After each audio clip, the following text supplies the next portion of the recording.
Espaços e ambientes como espelhos da alma. A paisagem inicial de Higher Power mergulha o espectador em uma metrópole decadente que não apenas serve de cenário, mas de reflexo do inconsciente coletivo reprimido. A cidade, encoberta por uma névoa tóxica e luzes difusas, funciona como representação simbólica da sombra, onde os excessos tecnológicos e a negligência humana atingem sua expressão máxima. As tonalidades predominantes, cinzas, verdes ácidos, marrons metálicos, ecoam o estágio putrefativo da alquimia, aquele em que o velho deve apodrecer para que algo novo possa emergir. Assim, o espaço urbano não é apenas ruína física, mas uma ruína psíquica coletiva. A arquitetura da cidade, repleta de ângulos fechados, corredores estreitos e torres de vigilância, simboliza o enclausuramento do espírito sob estruturas desumanizadas. Esse aprisionamento visual cria uma tensão entre o sujeito e o ambiente, como se o inconsciente estivesse perpetuamente tentando escapar de uma prisão de concreto e aço. Há uma ruptura com qualquer organicidade natural, e isso denuncia o abandono das imagens arquetípicas ligadas ao feminino, à fertilidade e ao instinto, substituídas por um reino inorgânico, estéril e morto-vivo. O laboratório de pesquisa onde a trama se aprofunda atua como um espaço ainda mais concentrado de alienação simbólica. Com sua geometria fria, superfícies brancas e iluminação artificial uniforme, o local representa uma tentativa de anular o caos e impor uma ordem racional absoluta. Esse ambiente remete à persona inflada, uma máscara de controle, asepsia e funcionalidade que busca esconder a instabilidade interna. Porém, o próprio colapso progressivo das máquinas evidencia a falha dessa persona coletiva, permitindo que a sombra reprimida retorne sob forma de caos tecnológico.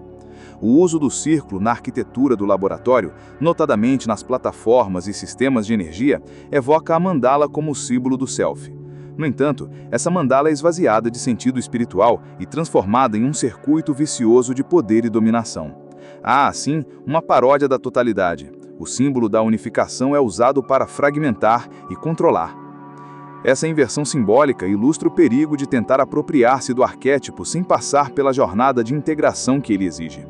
A energia cósmica que se manifesta ao longo da narrativa rompe com essa lógica racionalista e reintroduz o elemento sagrado e inexplicável. Sua luminosidade dourada contrasta violentamente com a palidez tecnológica dos espaços anteriores, sugerindo um influxo do self de forma não mediada pelo ego. O som coral que acompanha sua aparição intensifica a atmosfera arquetípica do luminoso, aquilo que está além da compreensão racional e que evoca reverência, temor e redenção. É como se o self emergisse pela fenda aberta na estrutura estéril da persona. Esse surgimento abrupto do sagrado remete à tradição dos mitos de renascimento, em que a luz vinda de fora dissolve o estado de morte simbólica em que o herói se encontra. O self aparece como resposta à destruição causada pelo ego inflado, tal como acontece nas narrativas mitológicas de Apolo, Osíris ou mesmo de Cristo, onde o retorno da luz é sempre precedido por um colapso da ordem antiga. A energia que rompe os limites da cidade artificial sugere, portanto, uma emergência do transcendente como última possibilidade de reconciliação. A trilha sonora desempenha papel crucial na criação de uma ambiência que alterna entre a opressão e o êxtase. Sons industriais, dissonantes e repetitivos acentuam a mecanização da existência nos espaços urbanos e laboratoriais, ao passo que a súbita irrupção de melodias etéreas e coros litúrgicos durante a aparição da energia sugere a travessia de uma fronteira simbólica. A trilha marca, portanto, a passagem entre domínios, do profano ao sagrado, do humano ao transhumano, do ego ao self. O conjunto de espaços, sons e cores em Higher Power não constrói apenas uma estética, mas um campo simbólico onde o drama arquetípico da humanidade se desenrola. A cidade representa um inconsciente coletivo em sua fragmentação. O laboratório encarna o ego que tenta controlar a sombra. A energia cósmica é a irrupção do self, que exige destruição e reconstrução. Cada cenário fala em nome de um mito ancestral, e através deles, o espectador é convidado a atravessar sua própria jornada psíquica de decadência, confronto e possível integração. Ambientes que condicionam, estímulos que controlam. No contexto do filme, os ambientes assumem papel fundamental na modelagem dos comportamentos dos personagens, configurando uma complexa rede de estímulos antecedentes, respostas operantes e consequências reforçadoras ou punitivas. A cidade distópica impõe constantes estímulos discriminativos, como sirenes e luzes vermelhas, que atuam como sinalizadores para o desencadeamento de respostas específicas, moldando o comportamento de sobrevivência em meio ao caos. Esses estímulos controlam diretamente as ações dos protagonistas, indicando perigo e exigindo reações rápidas para evitar consequências negativas.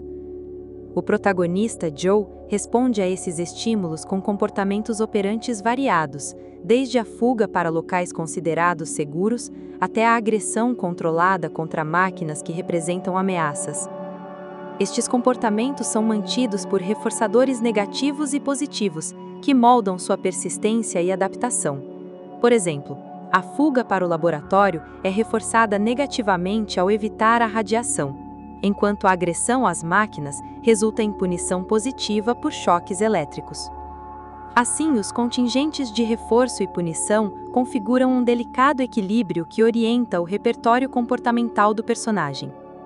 Os ambientes internos, como o quarto bunker da filha Samantha, criam um microcosmo de isolamento e esquiva, onde os estímulos sociais negativos, como olhares de desprezo, funcionam como antecedentes para o comportamento de isolamento. Esta resposta opera como reforço automático, uma estratégia interna que reduz a ansiedade e o desconforto social imediato, mas pode prolongar o distanciamento e a ruptura de vínculos afetivos. A dinâmica entre estímulos sociais e respostas evitativas evidencia as contingências que sustentam comportamentos de esquiva em contextos de tensão emocional. A manipulação de dados pelo antagonista Dr. Marlowe representa um tipo de comportamento operante mantido por reforçador intermitente, que garante a manutenção do poder e controle sobre o sistema. A manipulação é antecedida por alarmes e falhas no sistema, que funcionam como estímulos discriminativos, e sua repetição é reforçada pela obtenção contínua de vantagens e pelo controle social exercido sobre outros personagens. Esse esquema intermitente cria um padrão de comportamento persistente, mesmo diante de riscos crescentes de exposição e falhas sistêmicas.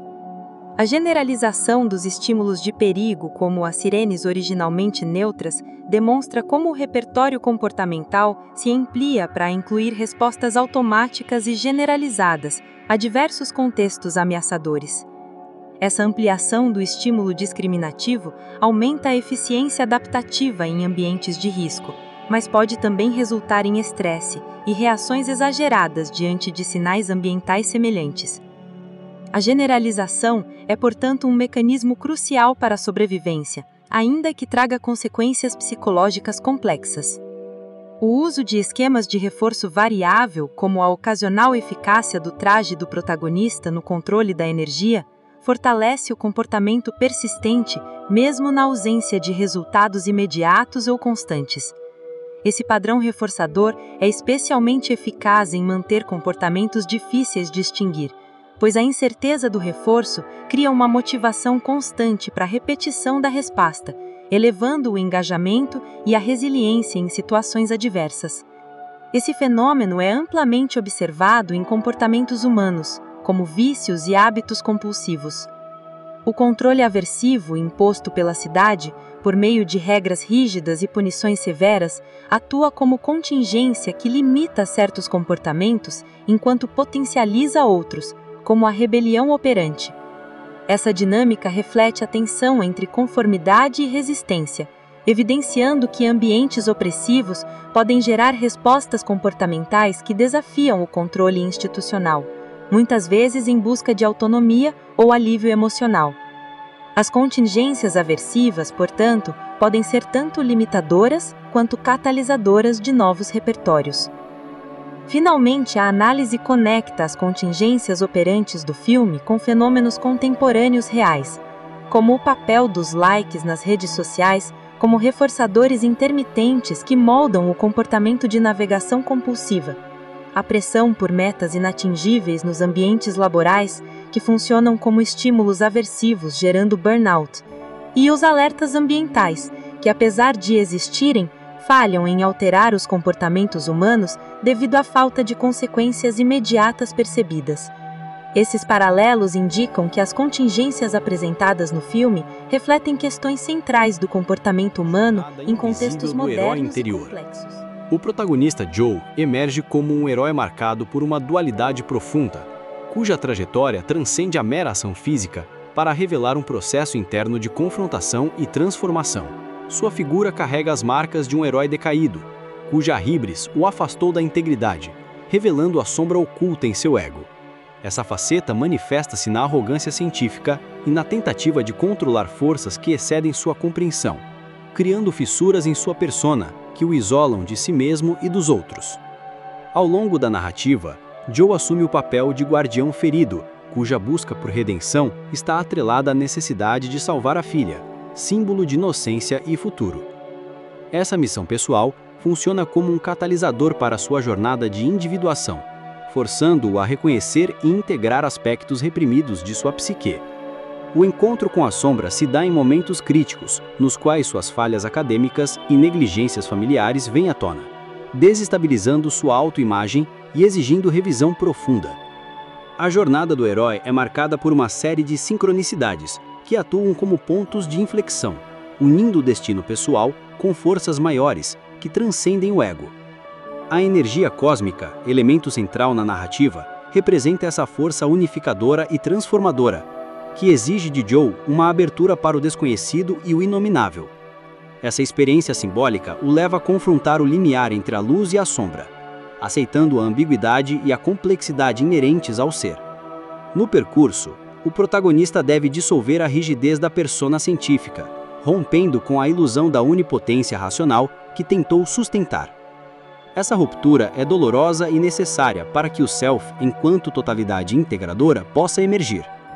O confronto com a sombra não apenas expõe suas fraquezas, mas também oferece a oportunidade de transformação e crescimento, sinalizando a passagem do ego fragmentado para uma consciência ampliada.